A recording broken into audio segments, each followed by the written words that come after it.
Face à la pénurie de médecins qu'on connaît tous dans nos villes et dans nos villages, l'idée, ce serait de pouvoir adhérer au GIP, qui est un groupement d'intérêt public, qui est dénommé Ma Région, Ma Santé Auvergne-Rhône-Alpes, qui a été créé en 2023 et qui associe dans un premier temps le conseil régional et 2 départements qui sont l'Ardèche et le Cantal, et qui permet de salarier directement des médecins dans les zones sous-dotées.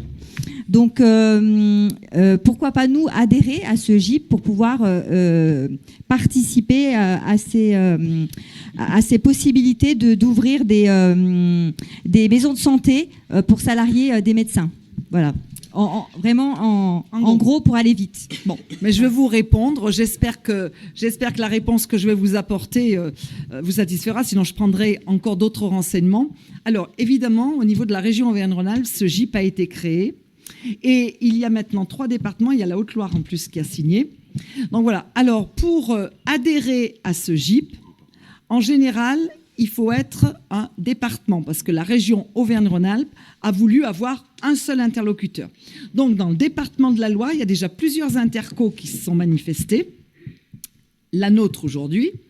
Donc, je vais me rapprocher de mon collègue, dans un premier temps, Georges Ziegler, pour voir s'il est intéressé pour adhérer à ce GIP. Est-ce qu'il va vouloir, est-ce qu'il ne va pas vouloir? Bon, ça, je ne peux pas vous répondre aujourd'hui. Je sais qu'il y a déjà des premiers contacts qui ont été pris, mais bon, ça, je vais revoir de ce côté-là. Par contre, la deuxième chose que je ferai, si le département ne souhaitait pas y aller, j'interviendrai, pas ici, mais ailleurs, pour voir si l'adhésion, ça ne s'est jamais fait jusqu'à présent, les statuts du GIP ne le permettent pas. Mais voir notre métropole, c'est une métropole de 406 000 habitants, mais qui a quand même une particularité, c'est qu'elle a énormément de territoires ruraux. Parce que ça, pourquoi les départements qui ont adhéré, c'est des départements très ruraux. Parce que bon, là, et nous, notre métropole, il y a beaucoup de territoires ruraux. On sait qu'il y a une pénurie également de médecins sur notre territoire.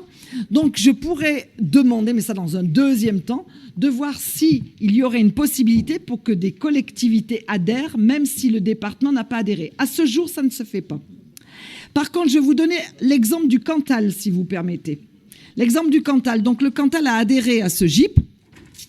Qu'est-ce qu'il faut? Alors, c'est quoi l'engagement du département quand il adhère à ce GIP? Ça, c'est important que vous le sachiez également. Donc, ça ne coûte rien, il n'y a pas de droit d'entrée. Ça, c'est la première des choses.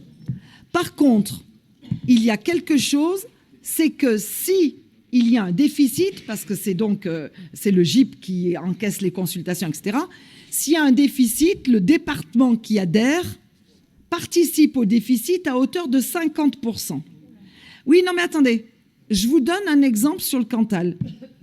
La première année où le GIP a été signé dans le Cantal, il y a eu 15 000 euros de déficit pour le Cantal, puisqu'il y avait 15 000, puisque c'est prêt à 50-50 avec la région. Cette année, le bilan du Cantal, 0 euros. Parce qu'il faut que le temps que les choses se mettent en route. Donc voilà, je tenais à vous expliquer exactement comment ça fonctionne. Bon, c'est quelque chose que je connais de par ailleurs. Donc la réponse, elle était assez facile à vous apporter. Donc premièrement, je vais voir au niveau du département de la Loire si le président, et ça je ne peux pas le savoir, souhaite adhérer ou pas à ce GIP. Et dans un deuxième temps, voir s'il y a une possibilité de faire évoluer pour que certaines collectivités puissent adhérer. Donc voilà les réponses. Je ne sais pas si ça répond à votre demande. Si, merci, oui, c'est parfait. C'est parfait. Bon, merci voilà. beaucoup. Hein. Donc, non, mais c'est bien normal. Et donc, voilà ce que je peux vous apporter comme réponse immédiatement.